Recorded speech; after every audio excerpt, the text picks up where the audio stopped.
agricultores. Bienvenido Edgar Vázquez, él ha sido ex ministro de Comercio y Turismo. Bienvenido a Exitosa Perú, ex ministro. Buenos días, Karina, un gusto conversar contigo. Y creo que lo que mencionas es una muestra justo de lo que también nos hace recordar la Defensoría del Pueblo, ¿no? Esa incapacidad que estamos teniendo los peruanos por dialogar en diversos aspectos. Y en esta situación específica del agro peruano también hay una clara falta de diálogo y de liderazgos de todos los lados, del gobierno, del Congreso, sin duda del sector empresarial y por supuesto liderazgos claros también del sector de los trabajadores. Todos se están perdiendo al momento por estas circunstancias. Muy bien, lo que se está debatiendo en este momento en el Congreso de la República es que la remuneración mínima vital es de 930 soles, pero se le va a aumentar 20%, es decir, 1.116 soles más beneficios sociales para el agro. Pero ellos están pidiendo 70 soles diarios, el jornal, más los beneficios sociales. Yo ayer conversaba con algunos de los representantes y me decían que ellos han hecho sus propios estudios con expertos, han consultado a varias personas y que de largo los agroexportadores pueden sostener esta remuneración, que ellos lo merecen, que ellos lo han pedido, que ellos han estado prácticamente en la esclavitud y en la oscuridad, porque nadie les ha hecho caso. Que esto no es un problema de ahora, que es un problema de hace mucho tiempo y que han tenido que bloquear la carretera para que alguien les haga caso. Y volvemos a lo que usted nos acaba de decir, la representatividad. Nadie se acercó, nadie supo y reventó el problema en nuestra cara. ¿Cómo? Y yo les preguntaba a ellos y ahora se lo pregunto a usted, ¿cómo equilibramos esto? En la mañana el ministro de Agricultura decía que bueno, que sí hay todavía un margen de acción porque se han dado cuenta que los agricultores no van a retroceder muy fácilmente, que todavía hay un margen de acción entre los empresarios para que den un poco más, cedan un poco más. ¿Cómo se hace? ¿Cómo se llega a un equilibrio? Sí, yo creo que es muy significativo lo que tú describes, ¿no? Primero que nada es blanco y negro completamente, ¿no? Así como, por supuesto, hay que reconocer las justas reclamaciones de muchos trabajadores del agro y seguramente a nivel nacional en otras actividades, también hay justo reconocer que no todas las empresas han tenido unas prácticas desfavorables en respecto a sus trabajadores. Hay muchas empresas formales que sí han tenido buenas prácticas y que incluso con todas las bonificaciones y digamos añadiduras que se le dan a las remuneraciones básicas con la anterior ley, podían estar seguramente pagando los montos similares a los que están reclamando en estos momentos los trabajadores. Sin embargo, hay que reconocer que hay una, digamos, diferenciación entre los tamaños de las empresas, al igual que lo existe en distintos otros rubros, ¿no? Hay grandes empresas, hay medianas, pequeñas y microempresas.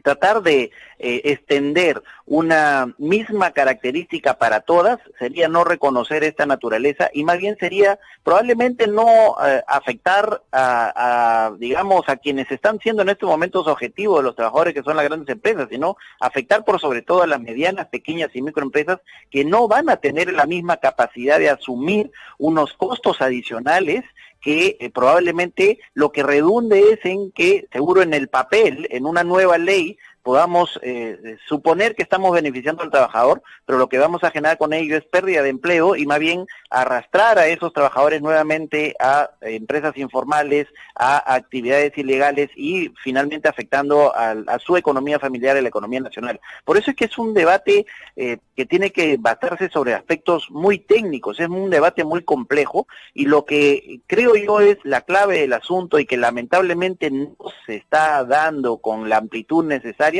es lo que tú bien has señalado, el diálogo. El gobierno, el ministro de Agricultura señala que todavía hay margen y suponemos que está conversando con alguien para saber que hay ese margen. ¿Con quién está trabajando ese margen? ¿Con qué grupo de empresarios? ¿Con qué grupo de trabajadores lo está haciendo? Porque de ambos lados estamos viendo, pues los trabajadores reclaman que no se les escucha Y los empresarios también están reclamando que no se les atiende o se les da un espacio para poder expresar sus propias ideas. Es decir, aquí lo que está faltando claramente es la falta de diálogo, propuestas técnicas, que las propuestas no vayan a ser peor que el problema, es decir, no vayan a agravarlo en el futuro, generando más informalidad, pérdida de puestos de trabajo y afectando un sector que mal que bien ha sido un sector estrella de la economía peruana en los últimos años. En esta coyuntura es el único sector que seguía creciendo, por lo menos hasta lo que tenemos datos de exportación de octubre, y que genera más de 1.200.000 empleos directos, indirectos, inducidos a nivel nacional y sobre todo en las regiones. Nuevamente, hay que reconocer que hay unos reclamos justificados. Han habido abusos con las services, han habido seguro algunos empresarios informales que han pagado menos de las remuneraciones diarias, que no han reconocido las CTS, las rectificaciones.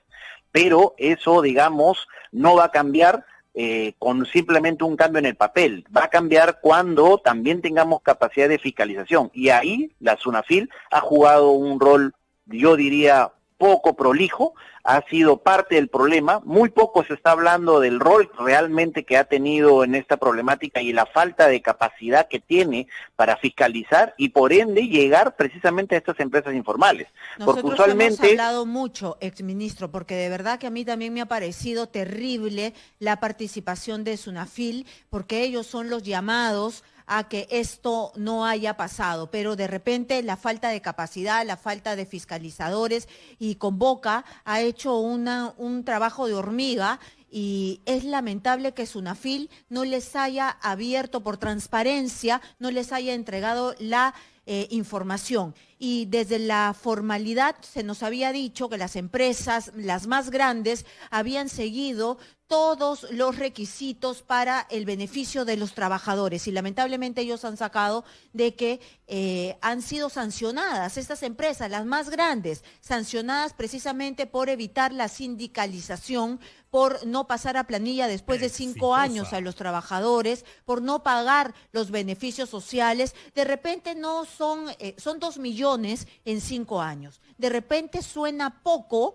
¿no? Porque son 5 años, pero para muestra un botón. Y usted ha sido ministro y sabe que tiene que lidiar con el equilibrio, ¿no? Es decir, sabe cómo es la gestión, los empresarios y los trabajadores. Y en ese punto medio no se puede soslayar el tema de 2 millones en 5 años de las empresas grandes que dicen: nosotros nos merecemos la estrellita en la frente porque hemos actuado súper bien. Y ahora nos damos cuenta que no han actuado tan bien y que SUNAFIL ha negado información al periodismo.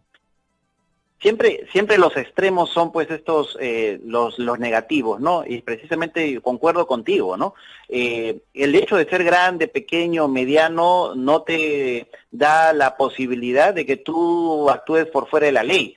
Y sea una sanción pequeña o grave, lo que corresponde en el marco de la ley es subsanarla y cumplir, por supuesto, apropiadamente con la misma. Y por el otro lado, también necesitamos, como tú creo que has mencionado muy bien, que haya una SUNAFIL que sea más transparente, que tenga criterios técnicos uniformes, porque no puede ser que un fiscalizador en ICA tiene un criterio y otro, un fiscalizador en La Libertad tiene un criterio diferente para el mismo problema, ¿no? O que nos notifiquen que se hacen 500 fiscalizaciones al mes, pero claro, las 500, ¿a cuántas empresas realmente están atendiendo? Si están atendiendo 500 empresas o están atendiendo siempre al mismo grupo de empresas al cual es más fácil llegar. Están llegando a todas, están llegando más adentro en el agro no, las empresas no están al costado de la carretera, ¿verdad? En el agro están mucho más a profundidad, y están llegando a ese lugar o están haciendo un trabajo de lo más fácil de fiscalizar a los más sencillos, a los que ya los conocen, etcétera, y lamentablemente también no podemos rechazar que probablemente, como lamentablemente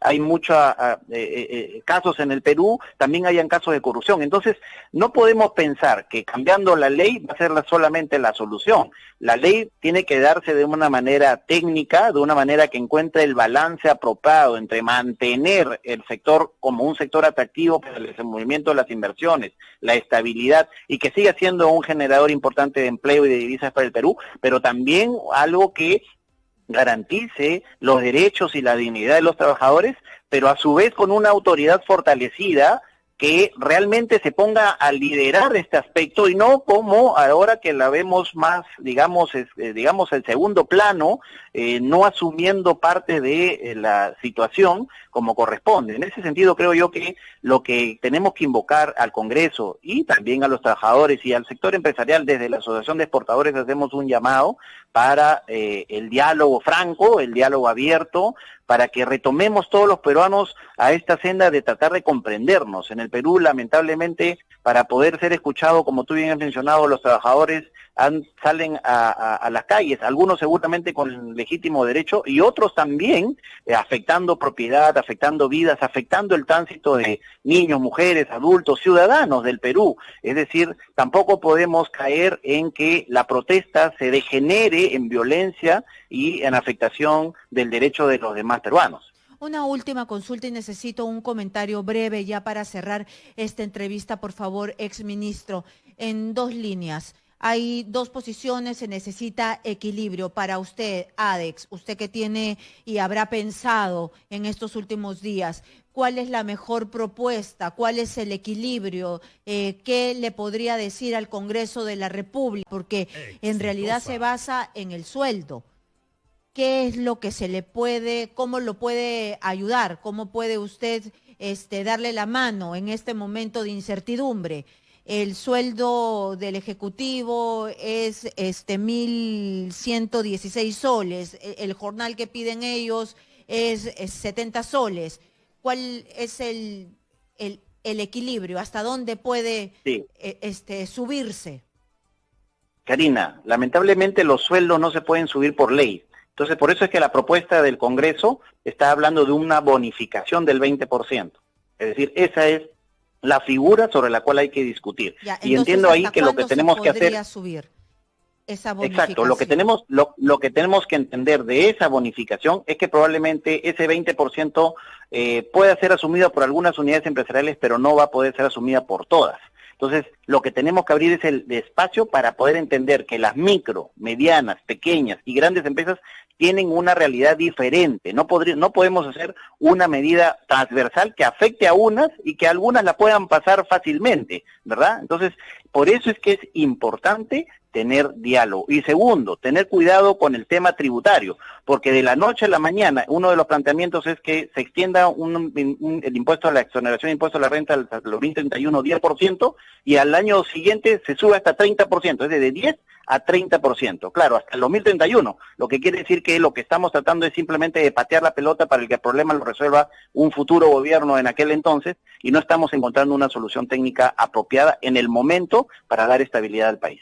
A ver, acaban de, lo último, Lenin Bazán, presentar un dictamen en minoría y creo que usted me puede ayudar a entender. Régimen laboral agrario. Los contratos laborales pueden ser a plazo indeterminado o sujetos a modalidad de temporalidad. En ambos casos, los trabajadores disfrutan de los derechos reconocidos por las normas del régimen laboral de la actividad privada, con todos los derechos contemplados en el texto único ordenado del Decreto Legislativo 728, Ley de Productividad y único ordenado del Decreto Legislativo 728, Decreto Supremo 003-97. A ver, ¿hasta dónde? Las personas naturales o jurídicas, a ver, y condiciones de trabajo establecidas en la presente ley. Las personas naturales al año anterior hubieran declarado ingresos menores de 1.700, pueden acogerse a lo establecido a la ley 28017, ley de promoción y formalización de la micro y pequeña empresa. Estos textos son bastante técnicos, ¿no? Suelen ser así. Sí, la jornada Lo que laboral, estoy interpretando de lo último que mencionas, Karina, es que está tratando de generar dos regímenes diferentes en función de del salario que han recibido los trabajadores. Es decir, los que han recibido menos de ese monto que has señalado, 1.700 soles, van a tener posibilidad de sumarse a esa propuesta que estaría planteando este congresista, y el resto, los que hayan recibido más, probablemente lo que interpreto es que tengan que pasar al régimen general. Es decir, es lo que podría interpretar de lo poco que has podido escuchar de lo que has transmitido, pero como tú bien mencionas, usualmente estos textos son bastante técnicos, complejos. Los trabajadores muy difícilmente al leerlos van a identificar si los benefician o no. No es tan sencillo. Pero Por mira, eso, por si eso si tenemos yo que lo estoy traducir leyendo, eso, ¿verdad? claro, si yo lo leo y no entiendo nada, imagínese. Bueno, Exactamente. en el tema B, la jornada laboral ordinaria no debe exceder las 8 horas por día o 48 horas por semana. Bueno, eso se puede establecer por ley, dice. Eso es normal. Eso se supone, ¿no? Tienen derecho a Sí. recibir una remuneración básica no menor a una media, 1.5 remuneración mínima vital, 30 días, dice, ¿no? ¿Eso qué Eso significa que está incrementando 50% la remuneración mínima, ¿no? ¿Cómo? 1.5 es 50% de incremento está planteando con eso, ¿no?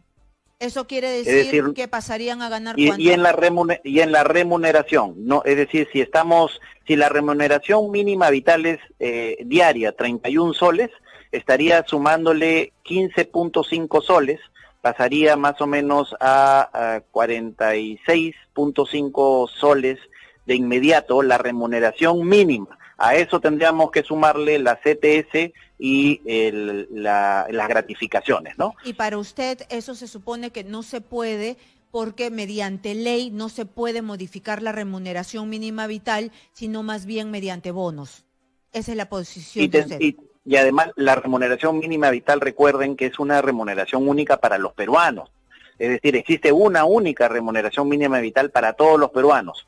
Yo no sé, con justo derecho, por supuesto, los trabajadores del agro reclaman, pero no sé si los trabajadores de la manufactura, del comercio, de los servicios, de las industrias, son trabajadores de segunda clase que tendrían una remuneración mínima menor a la que tendrían los trabajadores del agro.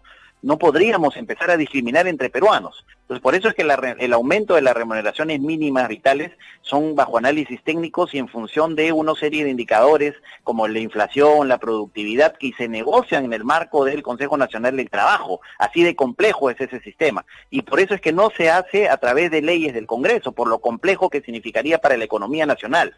Y menos aún discriminando solo a un sector de trabajadores. Entonces, eso claramente sería algo inconveniente y factible seguramente de alguna cuestión de revisión de la constitucionalidad de la norma, ¿no? Hay una última ítem, ¿no? Tienen derecho al reconocimiento de sus beneficios sociales y compensación por tiempo de servicio, gratificaciones legales, remuneración vacacional, etcétera. Esos términos existían con la ley que se ha derogado. Se reconocía la compensación por tiempo de servicio, lo que se hacía era prorratear también dentro de la remuneración diaria, ¿no? El dictamen que está ahora en debate lo que hace es voluntario el prorrateo. Aquellos trabajadores que lo quieran van a pues seguir recibiendo diariamente su CTS y su gratificación, y aquellos que no lo tendrán que recibir seguro de acuerdo a ley en el tiempo correspondiente, ¿no? Muy bien, exministro. Muchísimas gracias por ayudarnos a entender estos dictámenes o esta propuesta tan compleja que acaba de entrar al Congreso de la República. Muchísimas gracias por estar con nosotros. Bueno, muy bien. Muchas gracias al exministro de Comercio Exterior y Turismo. Ahora estamos en un